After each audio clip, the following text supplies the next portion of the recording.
Hello guys, स्वागत है आप सभी का इस वीडियो लेसन में। आज मैं लाया हूं आप लोगों के लिए 25 ऐसे फ्रेजेस जिनको यूज़ करके आप अपनी डेली लाइफ में यूज़ होने वाले ढेर सारे सेंटेंसेस को आसानी से बना सकते हो। मैं आपको हर एक फ्रेज के साथ 2 एग्जांपल्स भी बताऊंगा जिससे कि आप उन्हें सेंटेंसेस में यूज़ करना सीख जाओ।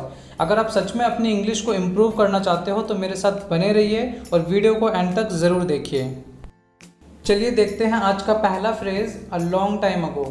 अ लॉन्ग टाइम अगो का मतलब होता है बहुत समय पहले या जमाने पहले। इसके लिए इंग्लिश में आप लॉन्ग अगो या मैनी ईयर्स अगो का भी यूज़ कर सकते हो। आइए इसके एग्जांपल्स देखते हैं। अ long time ago dinosaurs lived on the earth. इसका मतलब है कि जमाने पहले या बहुत समय पहले धरती पर डायनासोर रहा करते थे। एक और एग्जाम्पल देखते हैं इसका। A long time ago there were no aeroplanes in the world. बहुत समय पहले दुनिया में कोई हवाई जहाज नहीं थे। तो देखा आपने कितनी आसानी से आप इन फ्रेजेस को यूज़ करके सेंटेंसेस बना सकते हो। चलिए देखते हैं next phrase, to be honest. To be honest का मतलब होता है सच कहूँ तो। एग्जाम्पल देखिए इसका। To be honest I don't like him at all. सच कहूँ तो वो मुझे बिल्कुल भी पसंद नहीं। Next example, to be honest I don't eat pizza.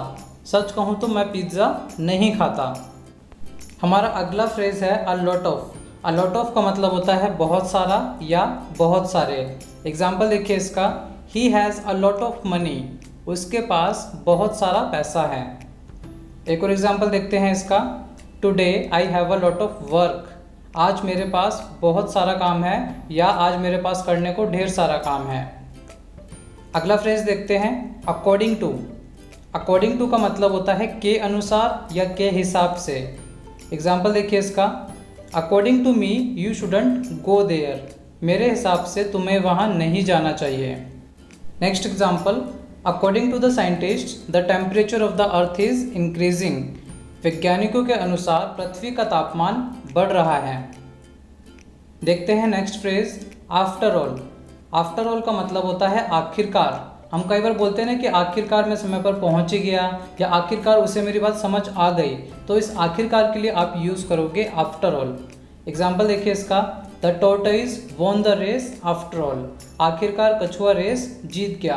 कछुआ और खरगोश वाली कहानी तो आप सभी ने सुनी होगी, जिसमें आखिर में क्या होता है, कछुआ जीत जाता है और खरगोश सोता रह जाता है। चलिए एक और एग्जाम्पल देखते हैं इसका। He had to go there after all. आखिरकार उसे वहाँ जाना पड़ा। हमारा अगला फ्रेज है again and again. Again and again का मतलब होता है बार बार। For example, he is calling me again and again. वह मुझे बार बार फ़ोन कर रहा है। एक और एग्जाम्पल देखते हैं इसका। When children learn to walk they fall again and again. जब बच्चे चलना सीखते हैं वो बार बार गिरते हैं। देखते हैं अगला phrase, all of a sudden. All of a sudden का मतलब होता है अचानक से, means suddenly. For example, all of a sudden the dog began to bark. अचानक से कुत्ता भौंकने लगा। एक और एग्जाम्पल देखिए इसका। All of a sudden the earth began to shake. अचानक से धरती हिलने लगी। देखते हैं next phrase, all over the world. All over the world का मतलब होता है पूरी दुनिया में या विश्व भर में। जैसा कि आप देख ही रहे हो कि पूरी दुनिया कोरोना वायरस से बेहाल है और ये हर जगह फैल चुका है। तो आप बोल सकते हो कि corona virus has spread all over the world. Means corona virus पूरी दुनिया में फैल चुका है। इसी तरह इसका एक और एग्जाम्पल देखिए।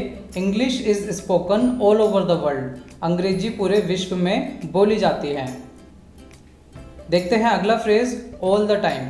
ऑल द टाइम का मतलब होता है सारा समय या हर समय। जैसे कि वो हर समय चिल्लाता रहता है, वह सारा समय रोती रहती है, वह हर समय पढ़ता रहता है। तो इस हर समय के लिए, ये सारा समय के लिए आप यूज़ करोगे ऑल द टाइम। चलिए एग्जाम्पल देखिए। He looks happy all the time. वह सारा समय खुश दिखता है। एक और एग्जाम्पल देखते हैं इसका। She keeps studying all the time. वह हर समय पढ़ती रहती है। हमारा अगला फ्रेज है at any time. At any time का मतलब होता है किसी भी समय। एग्जाम्पल देखिए इसका। You can call me at any time. तुम मुझे किसी भी समय फ़ोन कर सकते हो। एक और एग्जाम्पल देखिए इसका। Keep everything ready they may come at any time. सब कुछ तैयार रखना, वे लोग किसी भी समय आ सकते हैं। हमारा अगला फ्रेज है एट फर्स्ट। एट फर्स्ट का मतलब होता है शुरू में, या इसके लिए आप एक और वर्ड यूज़ कर सकते हो और वो है इनिशियली। एग्जाम्पल देखिए इसका। At first he was not ready for this. शुरू में वह इसके लिए तैयार नहीं था। एक और एग्जाम्पल देखिए, she was afraid of dogs at first but now she loves them. शुरू में उसे कुत्तों से डर लगता था लेकिन अब उसे कुत्ते पसंद हैं। हमारा अगला फ्रेज है एटलीस्ट। एटलीस्ट का मतलब होता है कम से कम। For example, you need to take bed rest for at least 3 days। तुम्हें कम से कम 3 दिन तक का बेड रेस्ट लेना होगा। एक और एग्जाम्पल देखिए इसका, at least you should have told me about this. कम से कम तुम्हें मुझे इस बारे में बताना चाहिए था। चलिए देखते हैं अगला phrase, be afraid of. Be afraid of का मतलब होता है डर होना, किसी चीज़ का डर होना या किसी पर्सन का डर होना। For example, at first I was afraid. शुरू में मैं डरा हुआ था। एक और एग्जाम्पल देखिए इसका, children are afraid of the dark. बच्चे अंधेरे से डरते हैं, या आप बोल सकते हो कि बच्चों को अंधेरे से डर लगता है। हमारा अगला फ्रेज है be covered with. Be covered with का मतलब होता है ढका हुआ। जैसे कि मान लो मेरी टेबल पर बहुत सारे पेपर्स पड़े हैं और पूरी टेबल मेरी पेपर से ढकी हुई है, तो मैं क्या बोलूँगा, माई table is covered with papers. मेरी टेबल कागजातों से ढकी हुई है। एक और एग्जाम्पल देखिए इसका, the ground was covered with snow. जमीन बर्फ से ढकी हुई थी। Next phrase is be disappointed with.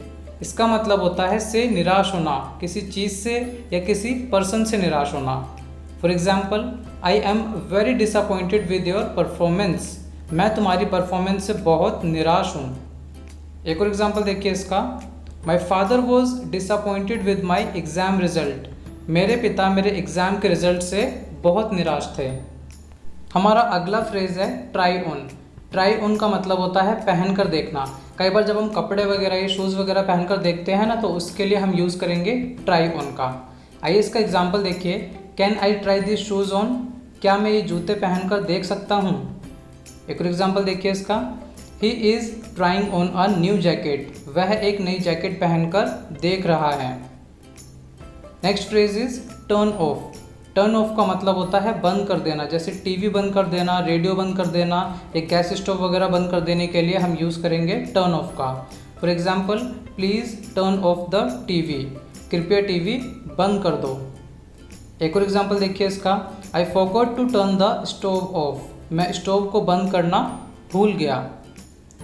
हमारा अगला फ्रेज है get rid of. Get rid of का मतलब होता है छुटकारा पाना, किसी चीज़ से या किसी पर्सन से। For example, I want to get rid of this old chair. मैं इस पुरानी कुर्सी से छुटकारा पाना चाहता हूँ। नेक्स्ट एग्जाम्पल देखिए इसका, they want to get rid of me. वे लोग मुझसे छुटकारा पाना चाहते हैं। देखते हैं नेक्स्ट फ्रेज टेक प्लेस।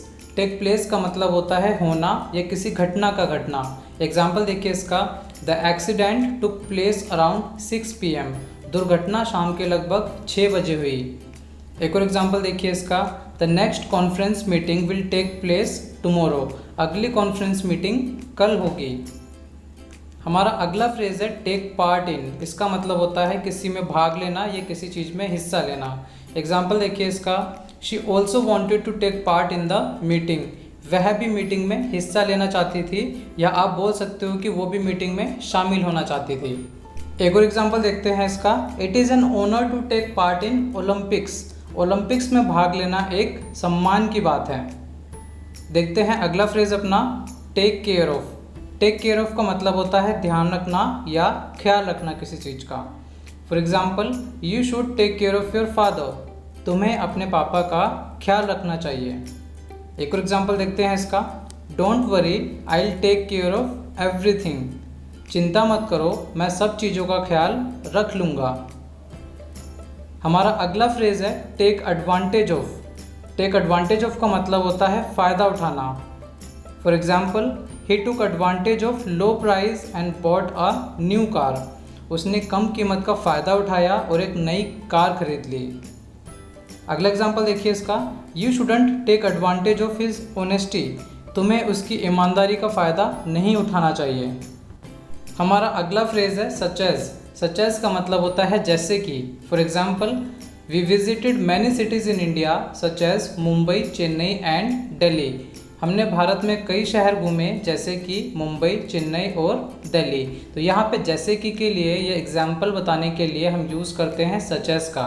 अगला एग्जाम्पल देखिए इसका, he sells sports items such as basketball, football and volleyball. वह स्पोर्ट्स आइटम्स बेचता है जैसे कि बास्केटबॉल, फुटबॉल और वॉलीबॉल। चलिए देखते हैं अपना अगला phrase, sooner or letter. Sooner or letter का मतलब होता है कभी ना कभी या आज नहीं तो कल। For example, sooner or later the truth will come out. आज नहीं तो कल सच सामने आएगा ही। अगला एग्जाम्पल देखते हैं इसका, the police will catch the thief sooner or letter. Police चोर को कभी ना कभी तो पकड़ ही लेगी। हमारा आज का आखिरी फ्रेज है speak ill of. Speak ill of का मतलब होता है किसी की बुराई करना या किसी के बारे में बुरा बोलना। एग्जाम्पल देखिए इसका, suddenly he began to speak ill of his boss. अचानक वह अपने बॉस की बुराई करने लगा। एक और एग्जाम्पल देखिए इसका, you shouldn't speak ill of him. तुम्हें उसकी बुराई नहीं करनी चाहिए। तो इसी के साथ हमारे 25 फ्रेजेस कंप्लीट हुए। आप भी इन फ्रेजेस को यूज़ करके सेंटेंसेस बनाइए और उन्हें कमेंट बॉक्स में ज़रूर लिखें।